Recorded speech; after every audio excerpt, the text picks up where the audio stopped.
Yung isang empleyado, Mr. Chairman, kausap yung isang empleyado ng senador. Ang tawag sa atin, mga traidor. Ang tawag naman natin sa kanila, mga hudas. So since tapos naman na po ang pag-take on natin ng resolution and the committee report has been approved, mayroon lang po akong gustong ipaliwanag din regarding this. So I'm not objecting to the resolution. In fact, tayo po ay natutuwa na dahil sa resolution na na-file ni Congresswoman Nograles ay nakatulong ito para mas mapag-usapan natin talaga ang mga maraming violations at ang mga hindi tamang ginagawa ng SMNI.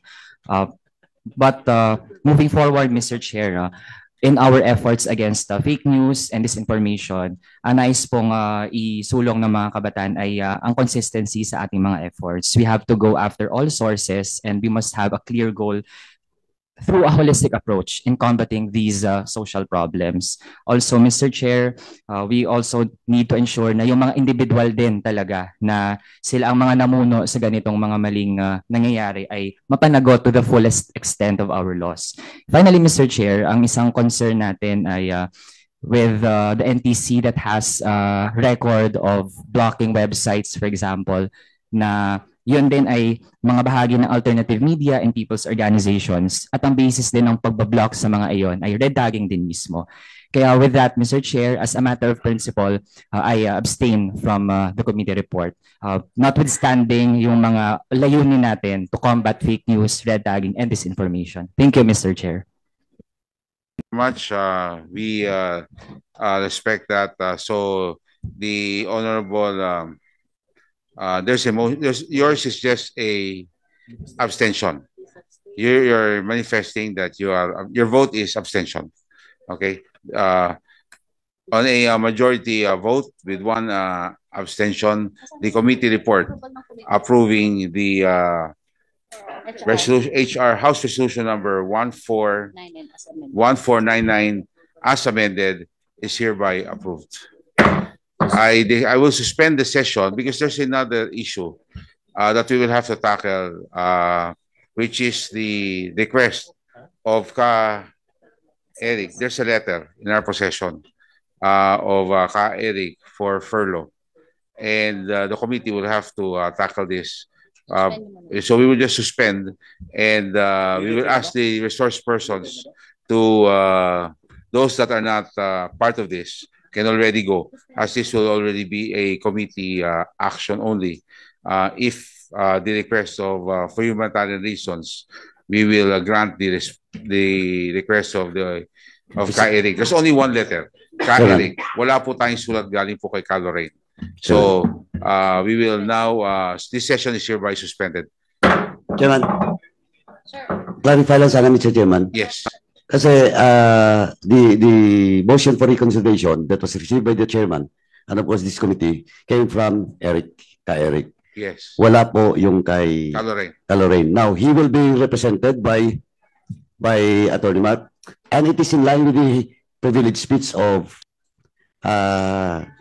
Congressman Gigi Suarez. Yes. So, tapos na tayo dun sa House Reserve for Suspension, balik tayo dun sa inquiry in aid of legislation.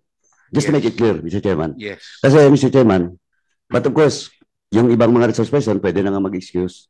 Okay din ako i-suspend. Pero I just want to make it clear, Mr. Chairman, that the lawyer, and until today, he still stand for Ka Eric and Lorraine Badoy, should be present. Kasi wala naman dito si Ka Eric. Kasi I have to ask him. Yes, okay. Okay, so Mr. Chairman, like can you assure me that Attorney Mark will be present? Yes, Attorney Mark, can we ask the lawyers of Ka Lorraine and Ka that, Eric to be present? Chairman. It is for the best interest of your clients. Thank you, Mr. Chairman. And we asked you, you're still lawyering for both, right?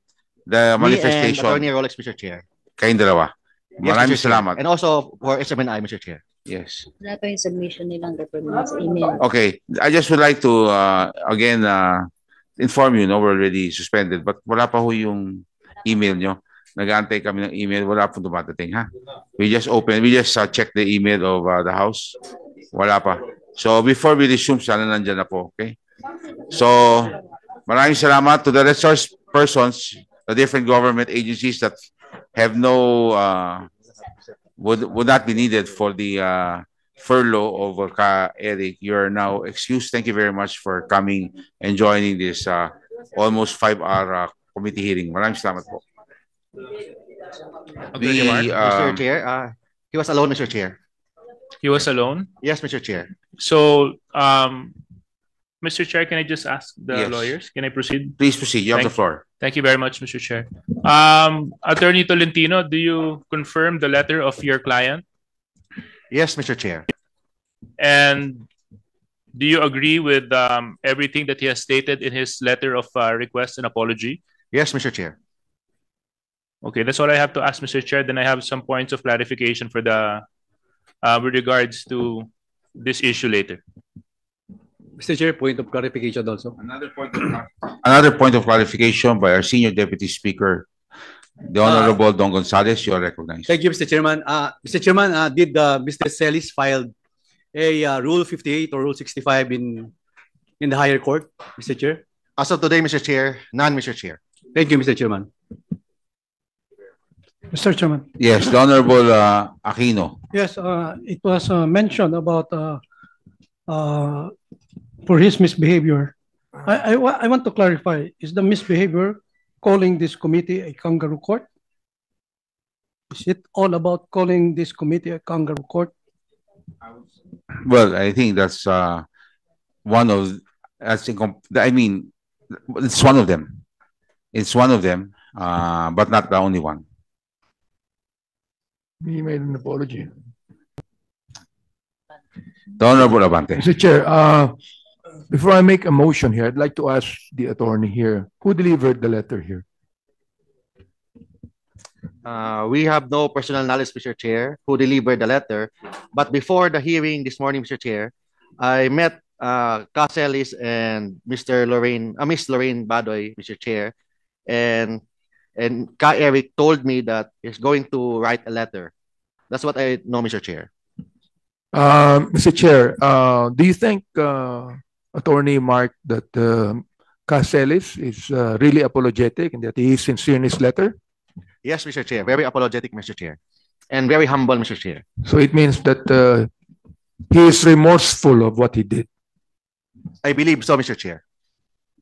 Mr. Chair, upon hearing the letter and upon hearing the testimony of his lawyer, yes, Mr. Chair. Mr. Chair. I think there are other people that would like to ask a question or have a manifestation. But before that, the chair would like to recognize for Ako Bicol, the Honorable Raul Bongalon, who's here. Welcome to the hearing. And of course, for the 3rd District of Quezon City, the Honorable Franz Pumarin. And for the 1st District of Lanao del Sur, the Honorable Adyong, who's also here in today's hearing. And the Honorable Ernesto Janicio of Manila is also here. Welcome, sir. We now proceed. The Honorable Paduano, then the Honorable Dan Fernandez, then the Honorable Kimbo. Thank you, Mr. Chairman. Anyway, since Ka Eric is not present and is being represented by Attorney Tolentino, Mr. Chairman, in relation to this motion for reconsideration of Caseles, I just like to ask, kasi he's voting now, his client, na ito nga, yung undertaking niya, talagang gagawin niya. But of course, I have to discuss pa yung 2 points na missing dun sa narinig ko sa letter niya. But, Attorney, diretsong pagkatanong, you posted just like what Ka Eric is doing. And in fact, pati hunger strike and everything, they're telling the public that they will be mag-hunger strike sila, di ba? And, Attorney, nag-visit ka sa kanila, di ba? During the first hearing, Mr. Chair. Tama, di ba? And also yesterday, Mr. Chair, but I was not able to enter the facility, Mr. Chair. But we're not allowed by the security. Yeah, Mr. but Chair. do you confirm that during your visit, nag-post ka sa Facebook? And ang caption doon, visiting my 2 clients, illegally detained in Congress. Do you confirm that? Yes, Mr. Chair. So, but that is only my personal position, Mr. Chair. So, but you are a resource person in this committee. Don't you know that I can cite you in contempt for Section 11 again and letter F, undue interference? That's why, Mr. Chair, I'd like to apologize for that, Mr. Chair. That's it's only my personal position, Mr. Chair, and just expressing my. Oh no, attorney, ayan ka na naman personal. Kaya nga personal what you are an invited resource person in this hearing and you are not allowed to attack Congress, especially this committee. Yes, Mr. Chair. That's why I'd like to apologize for that, Mr. Chair. And you should tanggalin mo yung dapat. Yes, Mr. Chair, I will do And that, all Mr. those Chair. posts na tinitira mo yung mga indirectly, tinitira yung mga members dito sa House. That's why, Mr. Chairman, just to manifest, paano ako maniniwala dito? Natitindigan niya yung statement ng affidavit ng kliyente niya kung siya mismo may problema dito sa conduct niya, behavior niya after and outside this committee hearing. Of course, depende yan sa committee if they will accept your apologies. But of course, I just want you, attorney, don't do it again. And do you commit na tanggalin mo yun, yung mga post mo? After this hearing? Yes, Mr. Chair, I will. Okay. Thank you, Mr. Chair. May I proceed? Okay. Thank you, Mr. Chairman. Anyway, 2 points, Mr. Chairman. Ang request ni Ka Eric is all about the medical condition of his mother. So, humanitarian. Now, but of course, nag-apologize siya with regards to misbehavior, conduct unbecoming during the hearing, etc., etc. Tapos pati yung vetting niya doon sa source niya. But, balik ko lang sa kay attorney. Attorney, tinanong kanina ni SDS, yung Rule 65 and 68 hindi pa ginamit ni Ka Eric. Tama? As of, sabi ko kanina, as of now. Based on my personal knowledge, Mr. Chair, Mr. Chair, because whole day I'm here, Mr. Chair, and since I'm here, I have no personal knowledge whether he filed a certiorari or habeas corpus with the Supreme Court, Mr. Chair. Attorney, pwede po bang maging klaro tayo dyan sa issue niya? Pwede po bang tawagan niyo yung si Ka Eric? Kasi, that can change the complexion of whatever, So can you make sure, because unless you're also the same lawyer that will file for him, ergo, he could not have done it. Iba ho yung story niya. I am not engaged by Mr. Celis with respect to the filing of certiorari if there is, Mr. Chair. Yes, but can you please... I request for 1 minute, Mr. Chair? Suspension declared. I will comment. Chairman. Suspension.